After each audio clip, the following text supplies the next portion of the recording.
Imagination is everything. I can't remember who wrote those three words in that order, but it seems he summed up it all. Imagination is everything. Our lives will reflect the way we use our imagination. The child imagines himself walking like the adults he sees above him. As soon as he can walk, he wants to run. As we reach successive plateaus in life, we begin to imagine ourselves reaching the next one. And thus our imaginations lead us on from one idea to another through every day and every year of our lives. But if we're not careful, our imaginations can lead us into mazes of confused complications from which we may find it difficult to extricate ourselves. So it's a good idea, as we use our imagination, to always strive for simplicity, to avoid the complicated. Remember the three main departments of living: family, how we spend our days, work and leisure, and income. If we're wise, we'll work toward keeping each as uncomplicated as possible, as interesting and as rewarding as possible, but at the same time, simple and straightforward. Are we living the lives we want to live, or are we living stereotyped lives based on phony values? Usually they're a combination of both, a kind of compromise which says surely other people must have some idea of what constitutes the good life. After all, there are so many of them. But when we look closer, we see that they're living shadow lives, as Mumford calls them. In competition, ice skating, you've seen a couple match each other's movements almost perfectly. It's called shadow skating, I believe. They try to match each other's movements so perfectly that each might be the other's shadow. In any sort of neighborhood, you will tend to find people living much the same way. Their homes, landscaping, furnishings, and lives are typified, if by anything at all, by an almost total lack of imagination. Imagination, like anything else, needs fuel for production. You can't have something from nothing.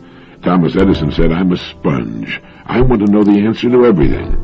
With his great lifetime inventory of information, he could assemble an incredible array of new combinations and permutations.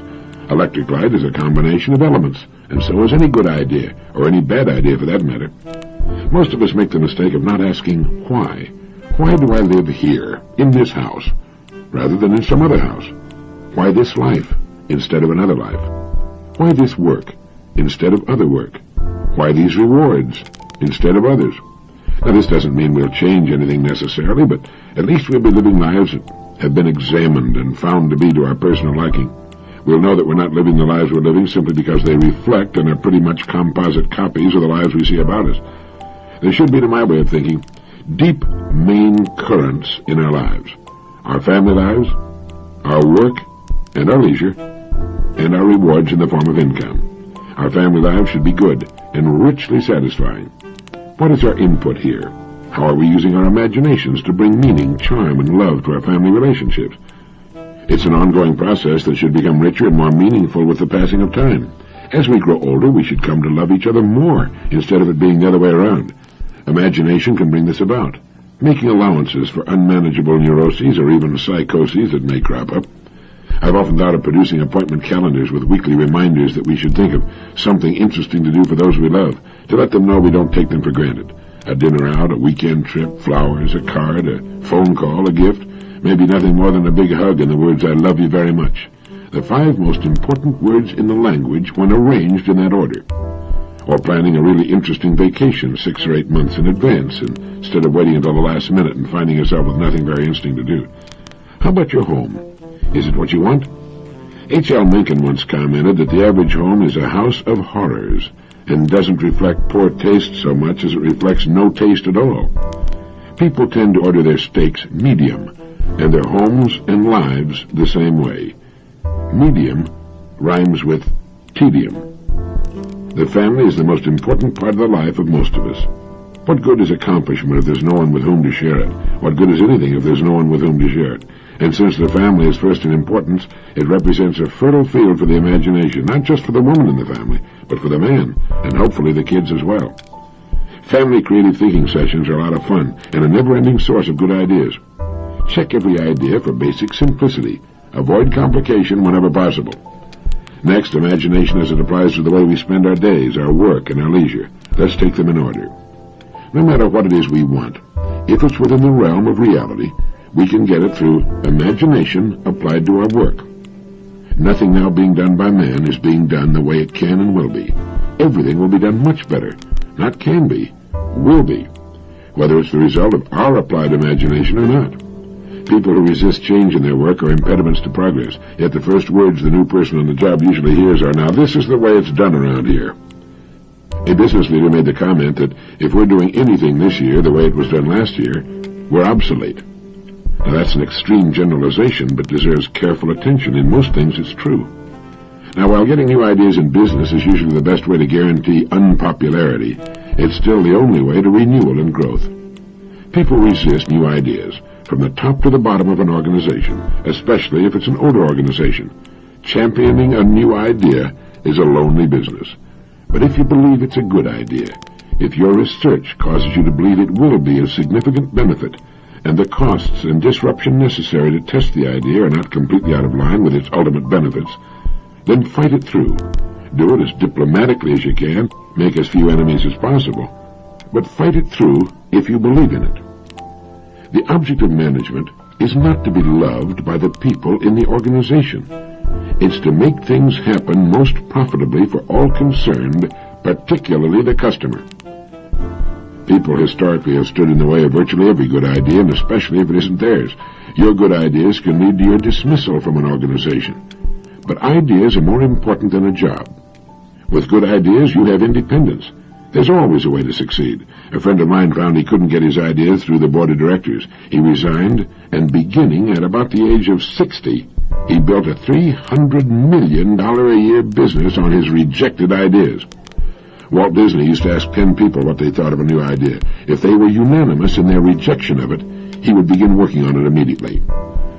Our world today consists of thousands of things people once thought were impossible. How many good ideas have you followed through to completion in your work during the past year? A business whose very beginning and success were based on innovative imagination will become a model of stodgy convention with a few years of good profits. You know, Arnold Palmer's success as a truly great golfer was based on his ability to never try to play it too safely, too cozy. He was never foolhardy, but he would try the more testing shot when others would have played it safe. He lost some tournaments as a result, but he won a great many and achieved world fame and respect, too. There's much to be said for the conservation of assets, but it should be remembered that they tend to slow you down and put more emphasis on saving what you've got than on building for the future. Of course, there's a happy balance between conservation and innovation that should never be lost sight of. Ask yourself, what business am I in? What is its purpose? How does it contribute to the well-being of mankind? And how can I make it better? Not how can we produce more necessarily. We have almost overproduced ourselves into a world junk pile. In trying to produce more and more, many businesses have lost sight of real quality. Quantity became the god, with a small increment of profit on mountain ranges of units, gadgets, shiny junk that fell apart when the purchaser got it home, knobs that broke or fell off, buttons that came off, toys that couldn't stand the strain of being unwrapped. Towering mountain ranges of shiny, worthless junk, none of it worth our time, let alone our money.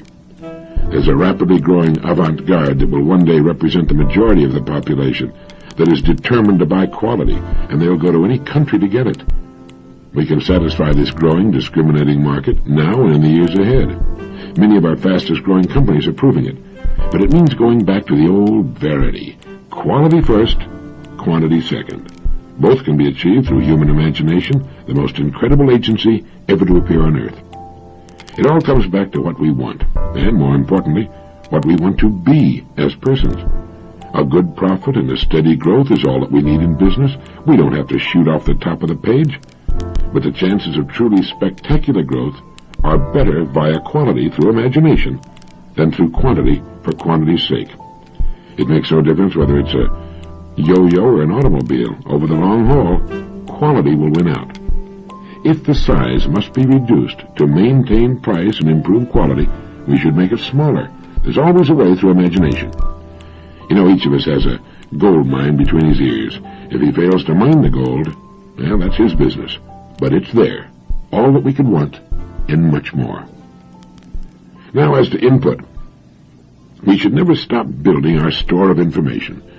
We can never get an idea without raw material, which is information and application. If there's real talent there too, so much the better, but talent has a way of developing with hard application, daily application, perspiration, long hours of study and deep thought. Become a sponge for information that applies to what you do. Read everything you can find on the subject. Build a fine library of books that are filled with the ideas of others on your specialty, whatever it may be. You know, my wife is a great cook.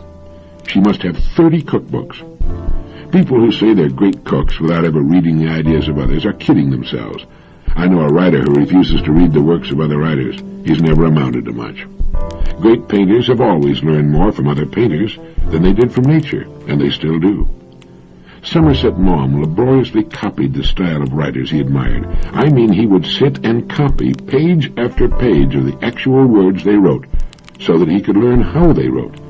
He then wrote the stories he wanted to write, with a marvelously finished skill. If we're in management, we can learn from the masters in management. Rohr, Hibbler, and Replogel's book on management, and the new Dow Jones-Irwin book, The Enjoyment of Management by John Price, are a couple of good ones to study. You know, when I first started in radio, I listened carefully to the country's best and highest-paid radio personalities. They had learned their skills through many years of hard work. I learned a great deal from them. All I had to do was turn on my radio and listen. Frank Sinatra learned his amazing breath control from Tommy Dorsey, and every great performer who ever lived has had a model or models he or she studied and admired and wanted to emulate. How about you? The person who thinks he doesn't have to study his craft, art, or profession is a pompous fool, and his chances of ever amounting to much are very slim indeed. A never-ending taking in of the best thoughts of the best people in the field of our choice is the best assurance that we will never stagnate, never stop producing. Paracelsus wrote, "Thoughts are free and are subject to no rule. On them rests the freedom of man, and they tower above the light of nature. For thoughts give birth to a creative force that is neither elemental or sidereal. Thoughts create a new heaven, a new firmament, a new source of energy from which new arts flow. When man undertakes to create something, he establishes a new heaven, as it were, and from it the work that he desires to create flows into him. For such is the immensity of man, that he is greater than heaven and earth." He went on to write, "The child is still an uncertain being, and he receives his form according to the potentialities that you awaken in him. If you awaken his ability to make shoes, he'll be a shoemaker. If you awaken a stone cutter in him, he'll be a stone cutter. And if you summon forth the scholar in him, he will be a scholar. And this can be so because all the potentialities are inherent in him. What you awaken in him comes forth from him. The rest remains unawakened, absorbed in sleep. We are born to be awake, not to be asleep." And then he wrote, "Therefore, man, learn and learn, question and question, and do not be ashamed of it. For only thus can you earn a name that will resound in all countries and never be forgotten." Hope is one of the loftiest emotions we can experience, for whenever we lack hope, our fruits will also be lacking. He who knows nothing loves nothing. He who can do nothing understands nothing. He who understands nothing is worthless. But he who understands also loves, notices, sees. The more knowledge is inherent in a thing, the greater the love. Everything lies in knowledge. From it comes every fruit. Knowledge bestows faith, for he who knows God believes in him. He who does not know him does not believe in him. Everyone believes in what he knows. Everyone believes in what he knows. And there's your answer to the question, why is there so little belief in anything today? It's because we believe in what we know, and most people don't try to really know anything. Do you know where I got those great quotations of Paracelsus? From the book The Nature of Man, which I recommended in Direct Line 1. People who say they don't have time for reading, research, and study had better find time or throw in the towel. There's no other way to make it over the long haul. You can't make wine without grapes. There must be input if there's to be output. A time spent each day in study will produce a never-ending stream of interesting, imaginative ideas we can apply to our work. It will also confer upon us a very precious thing, freedom, complete independence. We can live where we please, earn the income we desire, and have a wonderful life through the systematic development of our imaginations. Imagination is everything. What applies to our work also applies to our leisure, our hobbies, our vocations. If we play golf or tennis, it's much more enjoyable if we play well. Again, a systematic, never-ending study of the game or sport will keep our ability and enthusiasm growing over the years. We don't have to become obsessed with it or be a professional, but it's great to develop confidence in a real facility for the fun we enjoy: boating, fishing, skiing, flying, tennis, golf, bridge, whatever it is. It's more fun if we're fairly good at it. Working at our hobbies gives us the rest we need from the problems at work and at home. It helps us live in balance with a minimum of friction.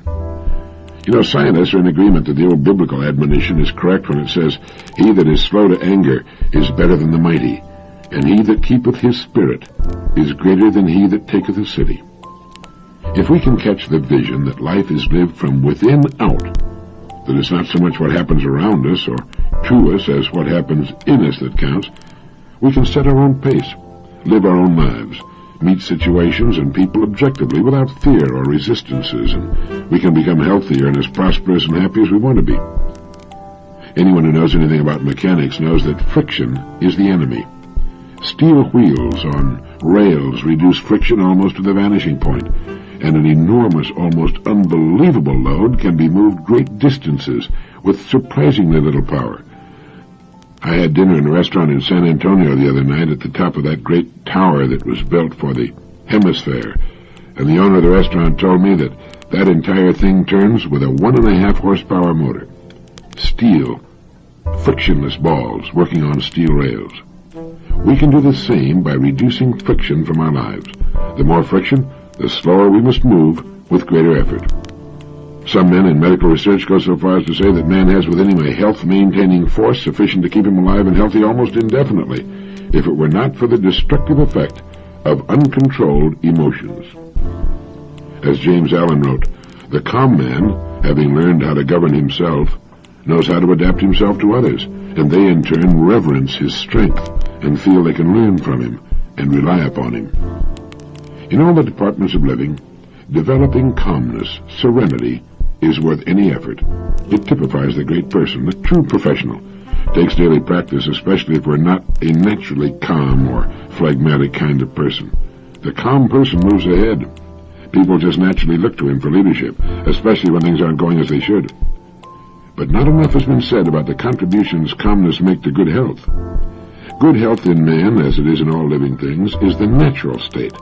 The body has fail-safe mechanisms that automatically go to work whenever good health is threatened. Ill health comes more often from emotional stress than anyone even dares to guess. Friction is the culprit. Developing serenity, a calm, peaceful attitude toward others, our work, and our goals will work wonders in the response we'll get. So we should calm down, slow down, and with a little discrimination as to what we allow to get through to us, we can do much more and enjoy ourselves much more with much less friction and effort. When we wake in the morning, there are 1,000 distractions poised to get at us as we go through the day. They clamor at us in sound and sight. They're frantic, frenetic. They implore, they importune, they threaten, they cajole. If we'd let them, they'd keep us spinning like confused tops. We need to put a sentry at the door to our consciousness and look at the credentials of that which would enter. We can suffer from inner pollution, too. We should be choosy what we let enter our consciousness, as choosy as we are about the furnishings in our homes. A great educator once said something to the effect that the most interesting people are the people with the most interesting pictures in their minds. If you will think of the things that clamor for your attention as paintings waiting to hang on your walls, you can become very selective. A salesman was talking to a farmer who was very much interested in what he was selling. They were standing in the shade of a tree near the house when the sound of the telephone's ringing reached them. The farmer made no attempt to leave. Finally, the salesman mentioned that the phone was ringing, and the farmer commented that he'd had that thing installed for his convenience, not for anyone else's, and went on with the conversation. There is a way to restore charm and interest to our lives, and it seems to be to cut down on the number of things we let engage our attention and make certain that what does get through is good. I had the good fortune to be raised near a harbor. As a kid, I used to spend hours down on the docks watching the ships loading and unloading. They'd bring in cargoes from the distant and romantic ports all over the world, and I used to stand there with a faraway look in my eyes, envying those sailors who were so fortunate. They traveled over the distant horizon to places I could only imagine or read about in my geography books. I hung around so much that some of the mates and skippers finally recognized me and actually invited me on board. I guess you can imagine the heaven that was for me. They'd take me from the engine room to the forecastle and find it the place I liked best, the navigation bridge. The bridge had the best view, but more than that, It was there that the ship was controlled and steered into all those distant places I dreamed of. Once I was even invited to lunch. I didn't get over that for months. It's strange how something like that can have such an overwhelming fascination for a youngster and exert such an influence over his life. As soon as I was old enough, I was on a ship, and I sailed to quite a few of those distant deepwater ports. No matter how long the trip, I never got tired of sailing and watching the sea in all its different moods. Entering a distant port, even if I'd been there before, was always a brand new thrill. Over the years, I've tried to figure out why I like ships so much, and I believe I've come up with the answer. Ships operate during their entire lives the way we should, but so few do. Maybe you've never thought much about it, but at any given moment, a ship is 100% successful. That is, it's either sailing to a predetermined port of call, or it's in port getting ready to sail to another one. A ship owner is smart. He knows a ship can only reach one port of call at a time. You never see any doubt or confusion, or trying to do more than one thing at a time. You can climb up to the navigation bridge of a big far-sailing ship and ask the captain where he's going, and he'll tell you instantly and in one sentence. How many people do you know who can do the same thing? It seems that most people want so many different things, most of which they're not really sure of, that they're like the guy who jumped on the horse and rode off in all directions at once. What they ought to do is recognize the truth and success of a ship. Pick one port that's important. Sail to it. Then rest and refit for a little while, then sail to another important port. In this way, in not too many years, a man can set and reach his goals one by one until finally he's got a tremendous pile of accomplishments in which he can take pride. He's got all the things he wants, just because he had sense enough to realize he could only do well one thing at a time. There's one other point that fits in here, and maybe it's the most important of all. If a ship tied up to a dock, for some reason had no place to go, it would stay there until it fell apart from rust and disuse. Ships don't start their engines until they have some place to go, and here again it's the same with men. This is why it's so important that each of us have a port of call we want to reach, a goal, a place to get to that we feel will be better than the place in which we now find ourselves. If we don't, well, we might never cast off. We might never know the thrill of sailing a pre-charted course to a place we can't see for fully 99% of the journey. But we know it's there, and we know that if we keep sailing toward it, we'll reach it. You see, ships have a way of reaching their ports. If someone came up to you today and asked you what your next port of call is, that is, where you're going, could you answer him in one sentence like the captain could on the bridge of his ship? If not, maybe you'd better give it some thought. As soon as I was able and had the time to devote to it, I got a boat of my own. I find it to be a wonderfully restful hobby. With a good boat, you can own a home anywhere on Earth. Since 76% of the Earth's surface is covered by water, there are few places you can't go if you happen to love boats as I do. With our little ship, we have a home in Florida, the Bahamas, the Virgin Islands, the Grenadines, South America, Central America, or Mexico. It can take us wherever we want to go, with no packing and unpacking, with our meals when we want them, and good fishing and swimming along the way. And as Dana wrote back in 1830 in the American classic 2 years before the mast, a ship is like a lady's watch, always out of repair. So you're never at a loss for something to do. There are always a dozen things waiting to be done. It makes for an interesting, busy hobby, with lots of fresh air and sunshine. It's especially good in the winter when you can't play golf up north. The great William James, in his Principles of Psychology, defined genius as little more than the faculty of perceiving in an unhabitual way. In his essay on habit, he referred to habit as the flywheel of society. It's what keeps us doing what we've been doing in the past. It makes us fear change regardless of the present condition of our lives. And the genius, as defined by Dr. James, seems to be that rare bird who knows that change is not only good, but inevitable. He anticipates the inevitable. He's perhaps what makes change inevitable. He habitually looks at everything about him in an unhabitual way. He takes nothing for granted. He knows that whatever he sees that is made by man or served by man is imperfect, is always in a state of evolving. Let me give you a good example. A friend of mine was looking for a site for a large luxury motel. He was in no hurry and spent months in a certain West Coast city looking for the site that would probably best guarantee a good return on the considerable amount of money he was going to invest and borrow.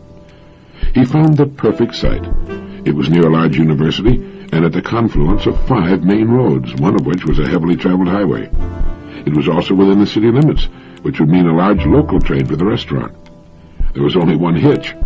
On the site was an old brick building, an old manufacturing concern, still in business. Well, he called on the owners of the business and told them what he wanted to do. Since the city had, over the years, grown around the old building, he pointed out that it would be to their benefit to sell him the property at a price many times the land's original value and build themselves a new, more modern plant in a less congested area. Well, they saw the sense of his plan and a way to pick up nearly $500,000 for their property and closed the deal. He razed the old building and built his beautiful new motel.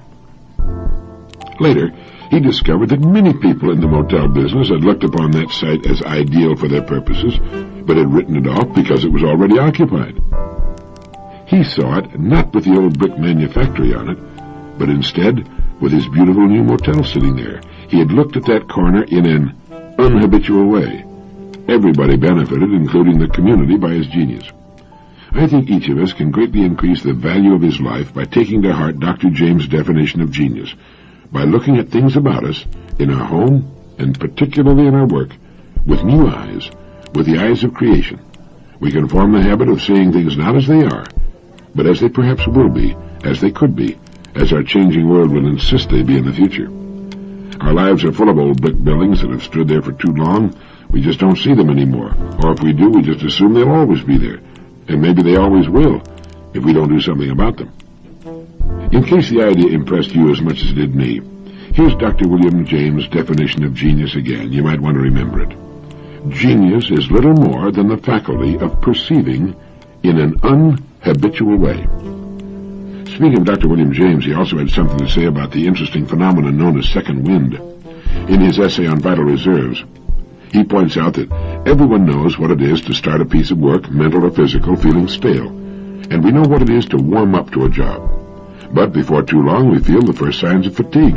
As Dr. James put it, we have then walked, played, or worked enough, so we desist. We simply quit. This sort of fatigue forms a kind of barrier behind which the great majority of people live and work. But if an unusual necessity forces us to press onward, as James put it, a surprising thing happens. The fatigue gets worse up to a certain critical point. Then gradually or suddenly, it passes away, and we're fresher than before. We have evidently tapped a level of new energy, a second wind, masked until then by the fatigue obstacle we usually obey. In fact, we may find that we have third and fourth winds. The phenomenon occurs in cases of mental activity as well as physical, and in exceptional cases we may find, beyond the very extremity of fatigue, distress, stores of ease and power we never dreamed ourselves to own. It's evident that we have stockpiled reserves of energy that are ordinarily not called upon, but that may be called upon, deeper and deeper strata of power, ready for use by anyone who probes so deeply. I remember one Sunday when I had to write 20 radio programs to be recorded on Monday.